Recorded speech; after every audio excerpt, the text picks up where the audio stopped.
Welcome to Just Sharing. My name is Ann, and my site is pertaining to informing you about financial and health information that benefits you.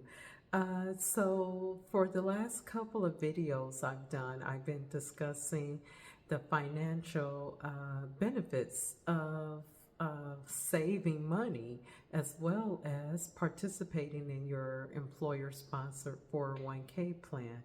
Well, I want to continue towards speaking on the 401k plans and also to let you know there are some really big changes taking place with the 401k plans. Big changes taking place with the individual retirement accounts. That's the IRAs. So let's talk about it. Let's deep dive. I want to give you, there are five changes coming to the IRAs and the 401ks in the new year of 2025. So let's talk about it. And I am looking at an article from Kiplinger from Personal Finance. So I like the way that they broke down the explanation a little better to understand, because when you're speaking about 401ks and IRAs and the changes, it can sound like another language. So I am here to kind of explain the 5 changes that are taking place for 2025. So let's take a look at it. Okay, let's talk about it. Let's talk about the 5 changes coming to the IRAs and the 401ks in 2025. And keep in mind that the changes that are coming to the IRAs, both Roth and traditional, and the 401ks, that means more money for you and your retirement. So this is so exciting. This is the stuff that I love. I just love sharing information and providing the information so that you're knowledgeable and you know how it impacts you. So let's take a look at the 5 changes that are happening. So number one, the catch-up contributions are what we call supersized. So when you go to Wendy's or McDonald's and you ask for supersize your meal, I don't know if they do that anymore, but anyways, the 401k contributions for catch-up contributions, and not ketchup like Heinz, but catch up. It's CATH. I can't spell today. CATCH. Catch up contributions. And so they are supersized for individuals if you are over the age of 60 years old to 63 years old. So those catch-up contributions are what we call supersized. So what that means is that individuals between 60 and 63, they'll be able to put even more monies into their 401k. So they'll be able to contribute supersized amounts. So let's see what they say there. So with the changes coming to the 401k accounts, that means that with the supersize, that typically supersize means that people who are over 50 years old, employees that are over 50 years old, they get to make additional contributions because of their age into their tax advantage retirement accounts. So usually it's individuals over 50, but for 2025, what's happening, individuals between the age of 60 and 63 get to supersize it. And you may say, well, how is it going to be supersized? Well, The dollar amount is adjusted for inflation. Though it may not change every year, the limit on the catch-up contributions for the 401ks in 2025 for taxpayers 50 and older is 7,500. So that's what that is for 2025. And that's the same as it is here now in 2024, bringing the total contribution limit to 30,500. Now, for 2025, eligible taxpayers can contribute 23,500 to their 401k account, and that's up from 23,000 in 2004. So that's good. And so that's why it means that you're never too late to participate, because if you're older, then you get to participate and catch up and able to contribute a lot more money. So continuing on with the first change that's taken place, supersized 401k catch up for individuals aged 60 to 63. Now, additionally, the new catch up increases participants' catch up contribution amount. And so that's what it does. And it's effective for 2025 tax year. Active participants aged 60 through 63 can contribute the greater of 10,000 or 150% of the 2024 catch-up contribution limit that is indexed for inflation. So for 2025, the max match contribution. So let me say that again. That was a tongue twister. So for 2025, the max catch-up contribution for those individuals let me say that again. For 2025, the max catch-up contribution is 11,250, and in 2025, the total limit for 401k contribution for those aged 60 to 63 is 34,750. That number includes 23,500 contribution and the catch-up contribution of 11,250. So I see that's where that 34,000 comes from. So it includes that. And an account holder can take advantage of this additional catch-up contribution if they are between the ages of 60 to 63 by the end of the calendar year. So for a detailed look into 2025 contributions, you can always take a look at the Kiplinger finance article. It came out in this past November, I believe November 5th. So you could take a look at that. But that explains the extra monies that people between the age of 60 and 63 can participate in. And it's supersized. Goodness, it's supersized. So you could definitely do that. Number two, the automatic 401k enrollment. So remember I spoke about a lot of companies automatically enrolled you. So one of the changes that's taken place for 2025 is automatic 401k enrollment. And in an effort to increase individual retirement savings, Secure 2.0 requires that new 401k plans established on or after December 29th of 2022 to implement automatic enrollment features in 2025 unless exception applies. So the initial automatic enrollment contribution amount must be at least 3%, and but no more than 10%. So each year thereafter, the amount increased by 1% until it reaches at least 10%, but not more than 15%. So did you guys catch that? Did you catch it? So basically, the automatic enrollment is here. So you're automatically enrolled in your 401k plan, and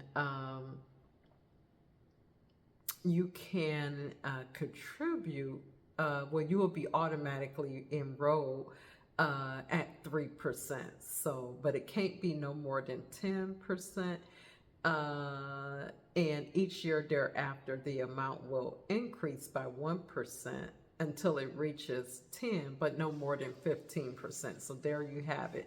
So that's number two. Automatic enrollment is taking place. That's a change. And keep in mind with the automatic enrollment, enrollment does not mean mandatory participation. So you as an employee can change the rate or can opt out by electing zero for the contribution rate. So remember, as I stated in my previous video about the automatic enrollment, it's up to you to participate, but it's a good thing that the company is automatically enrolling you. So keep that in mind, that the contribution limits and how it's going to be automatically increased every year. And then you have the say as if you want to opt in or opt out, but you better opt in because this is a good way to save money with your employer. Number three, simple IRA and catch-up contributions for people aged 60 to 63. So this one is simple. So it's SIMPLE IRA. And you may say, well, what's that? What's a simple IRA catch-up contribution? Where we know that the individual retirement account is the IRA. And the simple IRA, that's for workers at small businesses. And how I remember it, I say self-employed individuals or worker at small businesses. And so what's happening with the simple IRA contributions, and it actually stands for Savings Incentive Match Plan and for employees. So Savings Incentive Match Plan for employees. So it's for it's a retirement plan for self-employed individuals. It was designed for self-employed individuals and small businesses that are fewer than 100 employees, and it's like a easy way to for self-employed individuals to have a 401k plan. So that's what a simple IRA is. And basically what's happening with them, the annual deferral to the simple IRA, and let's go back, the annual referral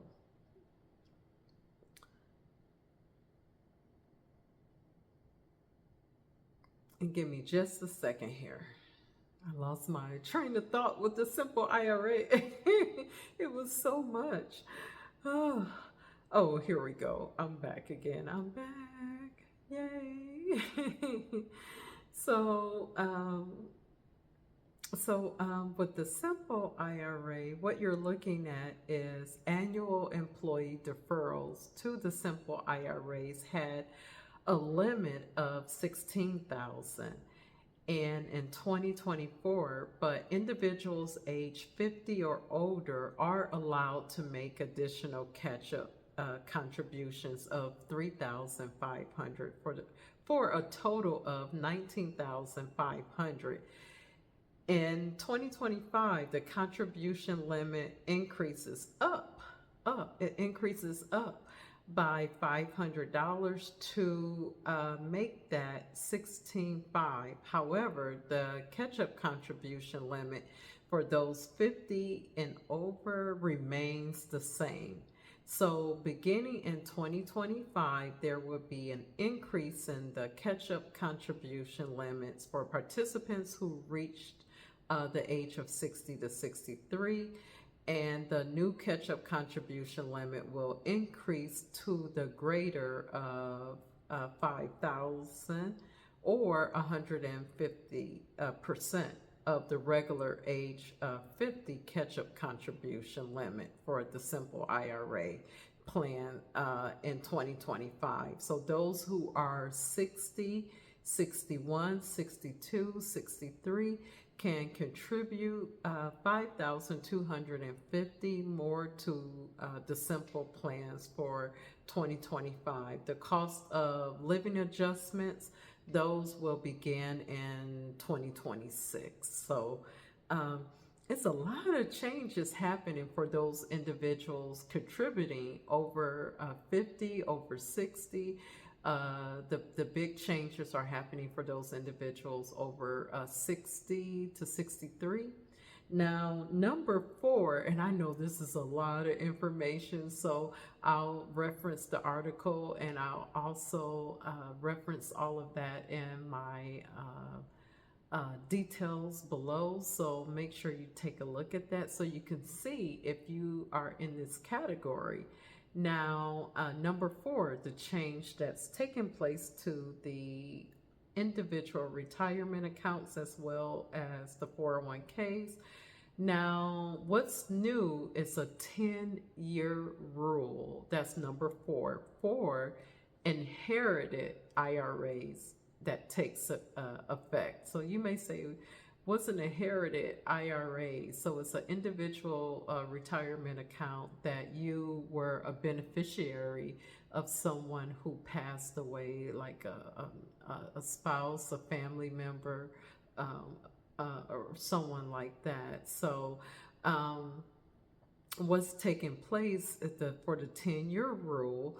So in general, for most beneficiaries, the new rule are really simple, they explain. If you inherited an IRA from someone who passed away on or before January 1 of 2020, you are required to withdraw all funds in the IRA no later than December 31st of the 10th full calendar year following the passing of the individual from whom you inherited the IRA. And I know that's a mouthful, that's a lot there. This rule did away with what is called the stretch IRA strategy. So that allow owners of the IRAs to pass along the assets in an account from one generation to the next while taking advantage of prolonged tax deferred growth of the assets by using prolonged distribution periods. However, there are exceptions for the inherited IRAs, and the following 4 types of beneficiaries can still use what is called the stretch IRA, as I just explained. So those beneficiaries who can use the stretch IRA, they are surviving spouses, a child of the descent under the age of 21, a beneficiary who is not more than 10 years younger than the descent, and an individual who is disabled or chronically ill. So they are able to take advantage of what is called the stretch IRA, which allow owners of the IRA to pass it along the assets, and they can pass it along from one generation to the next while they're taking advantage of the prolonged tax deferred growth. And so that's what that's for. Now, if you are one of the 4 types of beneficiaries described above, you must still withdraw funds from the inherited IRA over your lifetime, beginning in the year following the descendant's death. A surviving spouse can transfer the inherited IRAs from the IRA into your own IRA, and it's not require you to start withdrawing the funds from your own IRA until you reach your what they call the required beginning date. So that's RBD. And so you can speak with a certified financial advisor regarding that. You can reach out to your brokerage firm that handles your 401k, and they have all of the information regarding like inherited accounts. Also, as I explained in a previous video, you can take a look at your summary plan description. But when it comes to the inherited IRAs and the changes that are happening there, as well as the catch up, you definitely want to reach out to your professionals at those brokerage firms, because they could break down your situation for you and go into detail a little bit more. So I am not a financial advisor. I am knowledgeable of different things from having worked in a brokerage firm. So, but you definitely want to reach out to your financial advisor and or call your brokerage firms if you have any questions regarding those. And then the last change, number 5, the last change is what is called an inherited IRA RMD, and RMD stands for Required Minimum Distribution. So the change that's taking place for that, the inherited IRA RMD, is that penalties will take place. So this is a lot. Like I said, I'm not a financial advisor. I can't give advice on this, but I'm very knowledgeable from having worked in a brokerage firm, worked for Fidelity, and I serviced the accounts. So I had to provide this information to our customers. But you definitely want to reach out to your certified financial planner or advisor. And if you fit in any of these categories, they can definitely provide all the information you need or and service your 401k or your IRA for you, or let you know, when you need to do inherited withdrawals or things of that nature. But number 5, the IRS delayed the implementation of the final rules governing the inherited IRA's required minimum distributions until 2025. However, the IRS has provided transactional relief for beneficiaries who did not take their required minimum distributions from their inherited IRAs in 2021 through 2024. So, starting in 2025, a 25% penalty will be assessed for those who did not take their required minimum distribution. So that is required, and you want to take that if you fall in that category. You don't want to leave that. You want to take it, because now you're being penalized for it. So that is one of the changes that's taking place, or that's the last change that's taking place for 2025. Just to do a summary, so 2024 year-end reminders. So the 401k contribution limits and deadlines. For most 401k plans, the deadline to contribute is December 31st, 2024. The deadline also applies to participants who are 50 or older at the end of the calendar year for 2024. Also, IRA contribution limits and deadlines. Now, you can make 2024 contributions to your Roth or your traditional IRA up until April of 2025. So that one is a lot different than the 401k. And then another reminder, year-end reminder, is called excess contributions. If you exceeded the 2024 IRA contribution limit, you can withdraw excess contributions from your account by the due date of your tax return. And that's excluding extensions. If you don't, you must pay a 6% tax each year on the excess amounts left in your account. And then the last reminder for 2024, it is the required minimum distributions. Remember that you face an excess tax on any RMD that you fail to take on time. So you must calculate the RMD separately for each IRA that you own, other than any Roth IRAs, but you must withdraw the total amount from one or more of your IRAs. And so again, the minimum required distributions doesn't apply to everyone. Those are, and I want to think, those are for individuals who are, I get the age limit a little, I want to say between the age of like 72,